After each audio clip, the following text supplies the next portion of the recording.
And this goes back to Genesis 3:15. In Genesis 3:15, God says, I'll put enmity between your seed and her seed, speaking to the servant and to the woman, right? There's going to be enmity placed between two groups of people, those who ultimately identify with Satan and those who, like the woman, are trusting in God's promise, right? The ultimate seed is the coming Messiah. He's the one that's going to crush the serpent's head, but it also includes all those who are in him by faith. And we get this from the rest of God's revelation. Romans 16, for example, refers to God crushing Satan beneath the feet of believers. So it refers in the ultimate sense to the promised one, but then also those who are in him by faith. But that means if God promised that he would bring deliverance through this seed, then what would Eve have been looking forward to? She would have been looking forward to the coming of that seed. And God didn't tell her when that seed was going to come. So when she has Cain, she would naturally have been hopeful that Cain was the promised one. So here's where I say there's something that a lot of people miss. If you look at Genesis 4, actually did this major study on this. It took me quite a while to do something, and I'll tell you what I mean in a minute.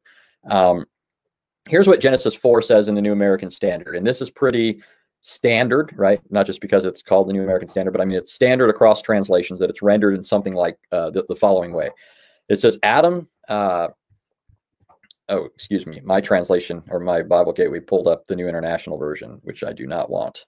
Not that it's not like standard as far as the point I want to make here, but here's what the New American Standard says. Now the man had relations with his wife, Eve. The Hebrew literally says he knew his wife, and she conceived and gave birth to Cain.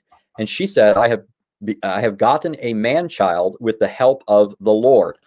Now, if you look at the New American Standard, and I don't know how it's rendered in I forget how the King James puts it, but if you look at the New American Standard, you'll notice that in Genesis 4:1, the words help, the help of, are not in the Hebrew, right? They're italicized, right? That indicates that the translators have put these words in there to complete what they believe is the sense of the original Hebrew, right? And that is sometimes, sound. The Hebrew and Greek languages both work differently than English, and sometimes certain thoughts can be there that you know by virtue of knowing those languages, and the rules that govern those languages, why a word might not be there, even though that's the point, right? It can be implied by other things. Well, while that's sometimes the case, it's not always the case. And when it comes to Genesis 4, if you look at the commentators, they all struggle here because it doesn't say that, right? What it says is, and I'm going to even further tighten this in a minute, but what Eve says is, I have gotten a man-child with the Lord, right? Now, what in the world does that mean? I have gotten a man with the Lord, right? That's a curious expression. Well, here's the interesting fact. Remember, Eve is anticipating the fulfillment of God's promise. God told her he would give her a seed, and this seed would crush Satan. So this is naturally what she'd be looking forward to. When she has Cain, her first inclinations are to be hopeful, to be expectant that this is the promised one, right? So we shouldn't be surprised then if that's reflected in her words. Well, in Hebrew, there's what's known as a direct object marker, right? In a sentence, it's the Hebrew word et, right? It can't be translated. It's not a word that translates into English. It functions grammatically. It indicates that the word following it is the direct object of the sentence. Okay. Now, the construction of this word, it's basically made up of the letter aleph and tau, right? The first and last letters of the Hebrew alphabet, right? So when you read elsewhere in Scripture, when it says that God is the first and the last, it uses those letters, the aleph and the tau, right? Well, this word functions not only as a direct object marker, sometimes it's used as the preposition with, right? And so that's where the translators here are getting the idea that it should be translated, I have gotten a man-child with the Lord, right? Now, the problem is that expression, it's difficult to make sense out of, right? And that's what the commentators are having trouble with. What does it mean? I have gotten a man with the Lord, right? And so that's why some of them feel the need to sort of fill in the gap here. But notice, if this word, or these letters, aleph and tau, et, are not understood as the preposition with, but as the direct object marker, then here's what Eve literally said. When Eve had Cain, she said this: I have gotten a man-child, the Lord. Right? I have gotten a man-child, the Lord. Right? If that's the right translation, then what Eve is saying is, she's expressing her faith that this child is the Lord. This child is the promised one. Right? And the word there, by the way, is Yahweh. I have gotten a man-child, Yahweh. Okay. Now, this isn't just my interpretation, but first let me give you one reason in terms of the Hebrew why that's probably the best translation, right? And I'm going to show you in a second that this is how the ancient Jews understood it as well. In the first several chapters of Genesis, right, whenever this word is used, et, the first 50 occurrences are all unanimously understood by commentators as the direct object marker, not as a preposition. So the word is not used as a preposition in its first 50 occurrences. This one, by the way, is the 50th occurrence, right? Now, given that, just in terms of the consistency of its usage up to this point, there's no good reason grammatically or contextually to depart from that understanding once you get to this verse, simply because some people think it too incredible to believe that Eve might have thought that she had given birth to the Lord, right? Okay, but now let me show you that the Jews, and there were numerous Christians throughout the ages who have seen the legitimacy of this translation. I don't have the list in front of me, but I have a compiled list in some of my notes somewhere where you see the Jews doing this. But if you look at the Jewish Targums, okay, some of you may not know what the Targums are. When the Jews were taken into captivity in Babylon, they came to speak Aramaic. And that means when they came back to the land, many Jews still used Aramaic. And so we have a lot of Aramaic paraphrases of the Old Testament. Because in the synagogue, what they would do, the rabbi would read the Old Testament scriptures in Hebrew, but then they would interpret it for the people in Aramaic. And those Aramaic interpretations or paraphrases were then put down in writing, and we can look back to them. And I always marvel, when people like to pretend that the Jews believed this, the Jews believe that. So many people neglect the Targums, right, where we actually get their interpretations. And they're among our earliest sources of knowledge about what Jews believed back in those days. Well, if you look at the Targums, here's what the Targums say. And this is sort of my paraphrase, but it's roughly accurate because I didn't pull it up here. But in the Targums, what Eve is quoted as saying is, I have gotten a man-child, the angel of the Lord.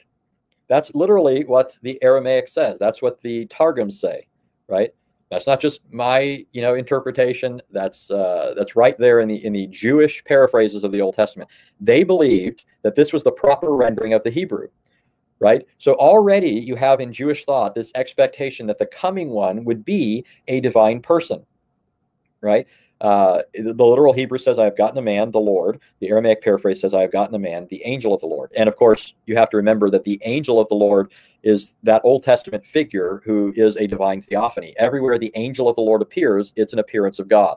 When the angel of the Lord appears, he is uniformly identified as God. He speaks as God. He calls himself God. He's called God by those that he speaks to. He's called God by God. He does things only God can do. He shows that he has the attributes of God. Just look at Genesis 16, where Hagar calls him God who sees me. And then she renames the place Beer Lahai Roi, which means the well of the living one who sees me, right? This is because the angel has appeared to her. He saw her in her affliction, in her need. He came to her and so forth. And he promises her something only God can promise. He says, I will multiply your descendants, right? So great, your descendant will be the father of a mighty nation. And so this shows you this expectation on the part of the antediluvians. They are expecting a coming deliverer. Well, it becomes apparent quite quickly that Eve was mistaken, right? Cain doesn't turn out to be that promised deliverer. He turns out to be a wicked one, right? So that's why later in the chapter, when Eve gives birth to Seth, she now again gives expression to this hope when she names him Seth, which means appointed. And she says, he has appointed me, how does she put it? She says, actually not later in this chapter. I meant later in, or yeah, actually it's right here. In verse 25, it says Adam had or knew his wife again, and she gave birth to a son. This is verse 25, and named him Seth, for she said, God has appointed me another seed in place of Abel, for Cain killed him. So again, you kind of have this idea that she's looking for this seed. Cain turns out not to be that seed, so now Seth is appointed in place of Abel. Now, why is this relevant to the flood and to this whole notion of a new Exodus? Well, I argued that the flood is sort of like a recreation of the world. The old world is being destroyed, and God is creating a new world. And Noah is sort of portrayed as a Adam-like figure. He is now the person who's going to populate the world, right? That's why you get an echo of the same language found back in Genesis 1 when God creates man. God tells Noah in Genesis 9, after he disembarks on the ark, he tells Noah in Genesis 9:1, it says, God blessed Noah and his sons and said to them, be fruitful and multiply and fill the earth. That's the same thing that God said to Adam and Eve. So again, you have this notion of Noah as a new Adam-like figure. In fact, his name means, does anybody know what Noah's name means? Does anyone know what Noah's name means? I haven't been looking at the chat, so this is your chance. And I'll start to wrap it up here soon. There's a lot more to come on this theme in this series, but I don't want to wear you guys down too much. Does anybody know what Noah means? Rest. Yes, it means rest. Now, why is that relevant? Well, if you look at, let me pull the passage up here. If you look at Genesis 5, if you look at verse 29, it's referring to Lamech, who has Noah. It says, now he, Lamech, called his name, that is the name of his son, called his name Noah, saying, this one will give us rest from our work and from the toil of our hands arising from the ground which the Lord has cursed. Right? Do you catch that? That's an allusion back to Genesis 3, the curse. Remember, the deliverance from the curse resulting from man's sin is tied to God's promise of that future seed who would undo the works of the devil. So when Lamech names Noah, when he gives him that name, he ties it to his hope in the fulfillment of being delivered from the curse that God imposed on the creation. And so again, you have this idea that with Noah, this expectation is alive, that he's going to be the one that God had promised. He's the one that's going to ultimately deliver from the curse. He's the seed that God had promised. However, once again, just like Eve turned out to be wrong with respect to Cain, so likewise it turned out to be wrong with respect to Noah. Because what happens with Noah when he disembarked? Now, Noah was a righteous man, right? God gave him grace, we're told. In Genesis 6, it says Noah received grace in the eyes of the Lord.